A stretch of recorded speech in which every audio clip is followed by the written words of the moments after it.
Assalamualaikum warahmatullahi wabarakatuh. Ketemu lagi dengan ngobrol bisnis santai atau NBS ya. Hari ini kita akan ngobrol santai tentang bisnis, yaitu bondo nekat ya. Jadi pengusaha dan tawakal. Pada kesempatan ini saya sudah hadir ya, Mas Mario. Assalamualaikum Mas Mario. Waalaikumsalam, Cak Nafik. Teman-teman. Alhamdulillah, semangat. Ya. Jadi hitam ini tanda semangat. Tanda semangat. Kuat ya. Hitam itu biasanya kuat. Ya begitulah Cak Nafik. Ya. Jadi pada kesempatan ini Mas Mario ya, saya akan pengen tahu banyak tentang Mas Mario ya. Bagaimana kalau saya istilahkan ini bondo nekat dan tawakal jadi pengusaha. Ya. Masya Allah, insya Allah Cak Nafik. Setahu saya kan begini, Mas Mariati dulu setelah lulus kan bekerja di salah satu perusahaan BUMN ya. Telco, Ya. swasta itu Cak Nafik. Swasta. Ya. Jadi, nah sekarang kok nekat ini saya nekat gitu ya. Ini mengapa wong jadi karyawan itu kan enak ya. Gajinya tetap ya, terus berangkat pagi pulang sore kan, nggak mikir utang. Kalau pengusaha itu biasanya mikir utang, mikir melayani ya, mikir gaji. Terus ini juga Mas Mariati nagih utangnya biasanya aneh. Nah ini gimana ini ya? Iya, apa dulu saya jawab ini? Kan banyak ini tadi. Jadi dari bisnis tadi ya. Ya, jadi teman-teman seperti Cak Nafik ceritakan tadi, saya dulu pertama kali lulus kuliah, Cak Nafik, saya karir sebagai karyawan profesional di anak perusahaan BUMN ya, di industri telco, di swasta. 12 tahun tuh saya sempat mengalami promosi gitu ya, pindah lokasi kerja, mutasi, bahkan dari kuliah di Surabaya, saya penempatan di Jawa Tengah, keliling Jawa Tengah di IY, dari Jawa Tengah sampai daerah istimewa Yogyakarta itu, Cak Nafik. Hampir semua lokasi, hampir semua kecamatan pernah saya kunjungin karena tugas tadi. Jadi pengalaman. Ngalek cocok ini ya. Nama udah dikenal. Kenal sebenarnya. Ya. Tapi dikenal sama dulu ini. Nah gitu. Jadi Jawa Tengah saya ya hampir seluruh kecamatan pernah saya kunjungi, Cak Nafik. Justru Jawa Timur malah belum. Saya asli Jawa Timur kan, teman-teman. Habis itu saya dipromosikan di Bali Nusra, tempatnya di Denpasar. Di Denpasar, wilayah saya mulai dari terus setiap hari. Nah itu, Bali kan banyak libur katanya. Nah, banyak libur, everyday is holiday. Jadi tiap hari itu liburan kita. Lagi di mana? Lagi di Bali. Aja. Liburan. Padahal kerja. Padahal kerja, teman-teman. Jadi itu saya 12 tahun, kemudian dipindah ke Surabaya, Cak Nafik. Pindah ke Surabaya. Pindah ke Surabaya itu, saya bilang ke istri saya, Cak Nafik, Ma, saya manggilnya istri saya kan mamanya anak-anak kan, Mas kayak. Nikah tahun berapa ini Mas Mariati? Saya nikah tahun 2004, Cak Nafik. 2004. Jadi. Setelah berapa tahun lulus ini? 1 tahun. 1 tahun saya lulus, ya. Saya langsung nikah. Tahun dulu nikah masih kuliah saya. Ini lebih luar biasa lagi. Saya kuliah juga saya. Oh iya. Jadi saya pindah ke Surabaya. Itu di Surabaya. Kemudian saya bilang ke istri saya, kalau kita bekerja itu kan ketemu siklusnya, Cak Nafik. Bahwa 5 tahun nanti promosi suatu tempat, kadang dimutasi. Apalagi wilayah kita seluruh Indonesia ya, dari Sabang Merauke kita ada penempatan karyawan gitu. Di kota-kotanya ada perwakilan. Nah, dari situ saya bilang ke istri saya, ini kayaknya Ma, kemungkinan 3 tahun lagi, ya saya udah 2 tahun di Surabaya, kemungkinan saya akan pasti antara promosi atau mutasi. Karena tidak pernah keluar dari Jawa Tengah, Jawa Timur, Bali Nusra. Artinya kemungkinan ke arah barat, bisa ke Papua ini ya, atau arah timur. Betul kan, Cak Nafik? Kalau barat berarti bisa jadi Bandung, Jakarta sampai Aceh. Atau ke arah timur. Arah timur itu mulai dari Makassar, Manado sampai Papua, begitu kan? Saya tawarkan ke istri. Selatan kan nggak mungkin karena laut ya. Laut. Mungkin ya. Nah, saya tawarkan ke istri. Nanti kalau saya mutasi atau promosi, ikut enggak? Nah, ternyata nggak ikut, Cak Nafik. Sudah, apa saja. Saya sama anak-anak di Surabaya aja, karena sudah tanah kelahiran, karena sudah pernah ikut, Cak Nafik. 5 tahun di Semarang, 5 tahun di Bali, kayaknya anak-anak ini butuh tempat yang mapan untuk studinya gitu loh. Kalau ikut-ikut terus kan. Itu bisnis kontraktor ya, kontrak rumah kan. Kontrak rumah betul, kontraktor beneran. Kontrak itu. Akhirnya kita di Surabaya, akhirnya menetap. Saya berpikir ini kayaknya kalau saya bekerja itu nggak ikut, ini bahaya Cak Nafik. Ya. Nah, Cak Nafik, kita laki-laki Cak Nafik, ya bahaya Pak Cak Nafik. Tapi ganteng ini. Ya itu bahaya Cak Nafik gitu kan. Itu jiwa laki-laki memberontak dari ini kan, apalagi kita ada duit gitu kan. Kalau karyawan kan banyak duitnya kadang-kadang kan, tanggal 30 akhir bulan ini nggak pulang nanti, itu bahaya.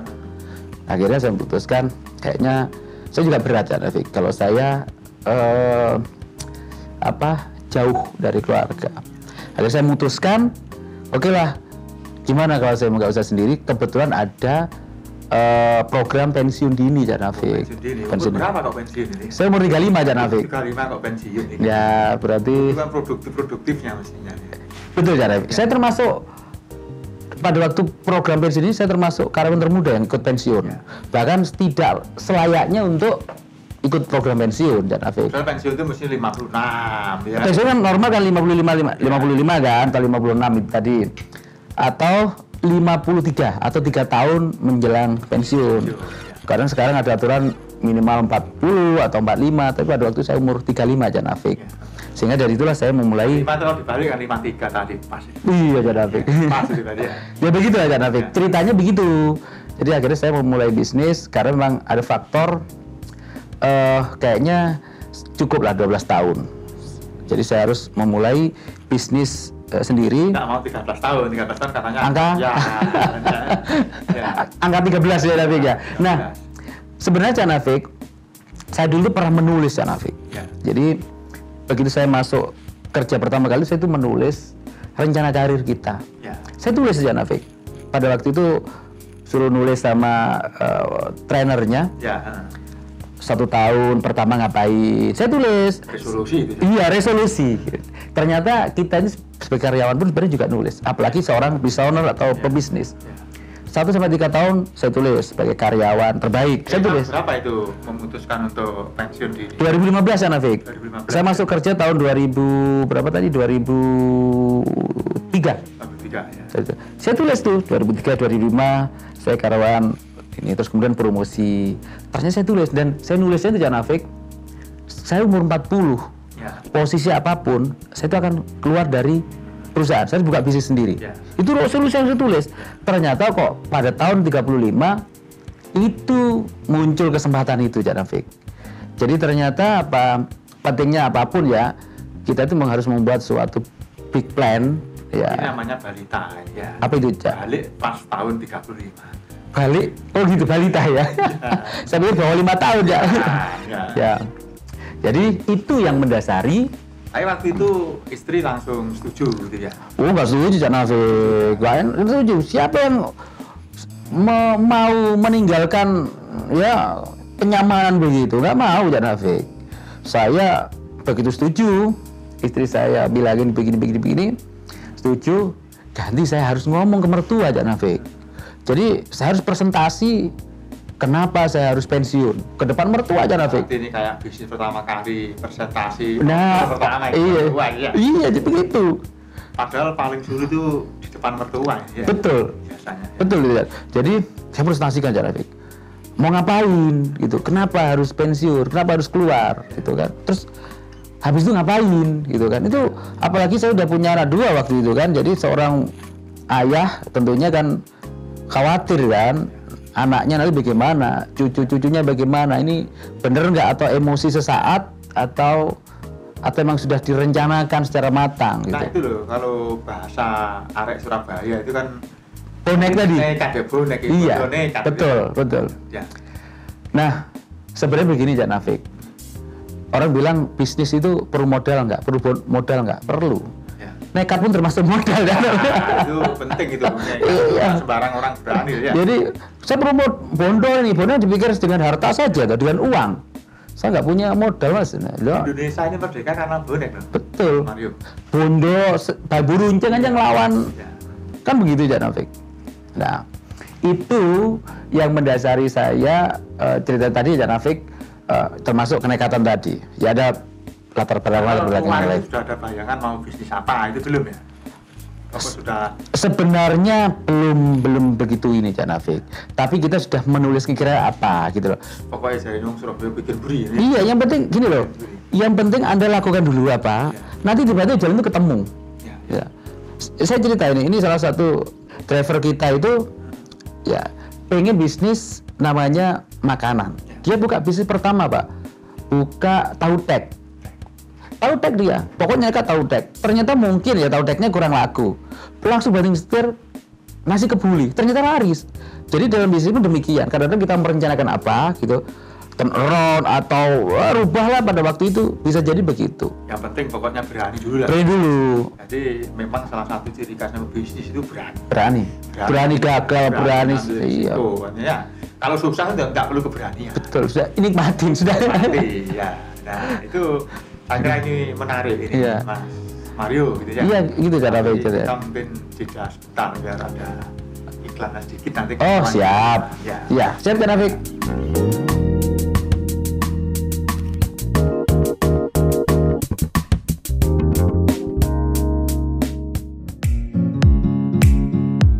Siapa bilang menikah di tengah pandemi tidak bisa meriah? Jadikan momen spesial pernikahan Anda lebih berkesan bersama nikah virtual. Konsep nikah new normal dengan menerapkan standar protokol kesehatan. Sakralnya prosesi akad, meriahnya seremonial resepsi pernikahan akan disiarkan secara live streaming di platform media sosial kesayangan Anda. Sehingga keluarga besar, kerabat, bahkan saudara Anda dari jauh pun bisa melihat secara langsung momen spesial pernikahan Anda. Dengan konsep nikah virtual, pengantin dan tamu undangan bisa bertegur sapa, saling interaksi secara real time via Zoom hingga 1000 partisipan. Lengkapi juga dekorasi dari pernikahan Anda dengan tambahan spesial background dekorasi dari nikah virtual. Dapatkan free teaser sinematik video serta full recording video dari pernikahan Anda. Nikah virtual, tren baru pernikahan gaya milenial. Booking sekarang juga yuk!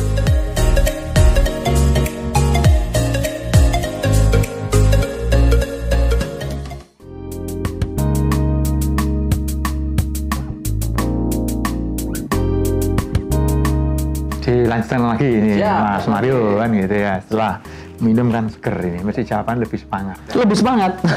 Mas Mario, dulu kan bekerja ya kan, gaji setiap bulannya pasti tanggalnya ya. Tapi kalau misalnya jatuh tanggalnya hari libur tetap gajian ya? Tetap gajian ya? Maju malah kadang-kadang. Iya. Itu, nek mundur ya nggak bisa ya. Itu kan berarti dapat ya, berarti kan secara ini mungkin dari istri atau mertua tadi ya kan, apa ndak ada gelisah yang biasanya dia terima dan lain-lain. Biasanya kondisi seperti ini kan istri nanti bayar sekolah piye, karena kan pada waktu memutuskan pensiun dini berusaha itu kan masih belum pasti tuh nanti usahanya sukses atau tidak sukses kan belum pasti. Ini gimana secara psikologis ini sebenarnya cara. Saya selalu cerita aja Nafik ke teman-teman yang pensiun atau pensiun dini atau pensiun normal atau yang resign, bahwasanya Anda itu akan mengalami turbulensi finansial ketika keluar dari zona nyaman yang namanya sebagai karyawan, apapun itu, pensiun normal atau pensiun dini atau resign tapi belum dapat kerja. Seperti teman-temannya dipensiunkan, apalagi itu dipensiunkan paksa gitu kan. Nah, sebenarnya Anda harus menyiapkan, siapapun itu ya, menyiapkan sebenarnya sampai 3-6 bulan. Sebenarnya paling aman 6 bulan kebutuhan bulanan kita, Cak Nafik. Jadi kalau kita kebutuhannya 5 juta gitu ya, misalnya per bulan, berarti kita minimal punya 30 juta tabungan. Artinya itu untuk backup atau buffer kalau kita sewaktu-waktu tidak ada pemasukan atau income. Tapi betul, Cak Nafik, bulan pertama setelah pensiun kita nggak dapat order. Kita kerja itu nggak ada order, Cak Nafik. Sampai takut kita nggak ada proyek ya gitu. Bulan kedua nggak ada, Cak Nafik. Pasti jantung itu kuat. Wah itu, ya kan. Suatu saat itu pernah saya bilang, Cak Nafik, Pak, kayaknya enak Papa waktu masih kerja di situ. Iya, ya. sempet, bukannya kamu juga setuju kemarin. Dalam arti begitu Cak Nafik. Tapi kita jiwa laki-laki kan nggak boleh begitu Cak Nafik. Oh sabar, bentar lagi kita ada project. Betul Cak Nafik, bulan ketiga dapat project kita Cak Nafik. Projectnya pengadaan sepeda motor. 1 unit. Untungnya cuma 500.000. Alhamdulillah. Alhamdulillah. Untungnya kan. Tapi sebenarnya kalau dibuat hitung-hitung, ya gue orangnya nanti kita gaji karyawan, kita rekrut karyawan 1 waktu itu. Kita udah berani rekrut karyawan 1 itu udah kurang. Kan mengurangi minus ini kan. Nah, seperti yang teori Cak Nafik sampaikan, saya ajarkan saya. Daripada minus lebih baik plus berapapun. Ya, plus 500. Rp1 ambil. Saya ambil. Jadi plus 500.000 waktu. Untungnya 500.000. Itu bulan ketiga seperti itu, bulan keempat, bulan kelima mulai ada project. Mulai untung 1,5 juta, untung 2 juta, gitu kan, terus running terus, ya begitu Cak Nafik. Jadi kita kalau bisnis ataupun usaha sebenarnya konsistensi Cak Nafik, kesabaran, ya kesabaran dan yang tentunya tawakal kita kepada Allah bahwa ketahuan kita sebagaimana burung kan, ceritakan burung aja pergi pagi hari, ya kembali sore hari dia udah bawa makanan Cak Nafik, tanpa dia tidak tahu harusnya bekerja kemana Allah menjamin rezekinya. Begitu juga dengan kita Allah sudah gariskan rezeki kita. Nah, rezeki kita apalagi kita jadi pengusaha kan, berarti apa? Ada rezeki untuk karyawan kita. Pasti di belakang itu Allah titipkan seperti tadi, seperti anak burung. Karena sebenarnya Mas Mario ini kan pintu rezeki bagi orang-orang yang terlibat ya di dalam bisnis itu. Karena ini sebenarnya saya ada cerita lagi agak ekstrim nih daripada burung tadi. Apa itu? Cecak. Ya. Nyamuk tadi nggak bisa. Ya, Mas Mario kan tahu cecak itu makanannya barang yang terbang. Betul. Kan nggak bisa terbang. Betul. Nek burung nggak bisa terbang. Ya. Masih bisa nutuh di mana? Ya, ini cecak ini loh ya, nggak bisa terbang, tapi makanan yang terbang ya. Semut itu nggak mau. Saya baru tahu juga kalau semut itu nggak mau, kurang menantang gitu ya. Buat cecak itu nggak mau ya dia? Ya? Enggak, jadi yang mereka terbang ya, kadang mereka jatuh, terus naik lagi ya. Jadi kalau saya suka pakai filosofi ini ya, bayangkan ya Allah itu begitu maha adilnya ya, dan maha kuasanya demi bagaimana makhluk hidup dijamin oleh Allah tentang hidupnya. Cecak nggak bisa terbang, pangannya nyamuk, laler gitu ya. Jadi kita mestinya malu gitu mungkin ya sama cecak, harus belajar kepada apa ya. Ada ibroh lah. Iya. Jadi cecak ini begitu hebatnya dan dia selalu percaya dengan rezeki ini ya. Jadi memang tadi ya bondo nekatnya tadi sebenarnya kenapa kok nekat ini ya? Iya, itu tadi Cak Nafik. Ada beberapa yang faktor yang mendukung salah satu begitu. Kita nekat aja. Tapi memang Cak Nafik dengan nekat tadi tentunya kita harus ada big dream-nya kita ya. Apa sih? Kalau nekat aja tanpa tahu tujuan juga bahaya. Artinya, oke, saya nekat nih, saya bismillah nawa itu. Apapun kan kita niat nawa itu kan. Totalitas akhirnya. Sudah tahu kita mau kemana, kemudian tawakal. Kalau sudah kita ikhtiar, terakhirnya tawakal. Bukan tawakal dulu baru ikhtiar, udah. Jangan dua aja. Harus dua. Ya. Yes, balancing di situ. Itu Cak Nafik intinya. Nah, saya mau tanya ini sebelum kita akhiri ngobrol kita ini. Pada saat Mas Mario tadi ya, 1 bulan, 2 bulan, 3 bulan kan belum dapat order ya. Itu pada saat itu ibadahnya kurang atau tambah mana? Nah, ini kan menarik. Tadi ngomong tawakal kan gitu ya. Iya. Nah gini Cak Nafik, orang itu bilang begini, kalau kita dikasih rezeki, keberlimpahan, kadang kita lupa. Tapi kalau kurang, berarti kita kadang-kadang tambah dekat. Itu saya tambah dekat Cak Nafik.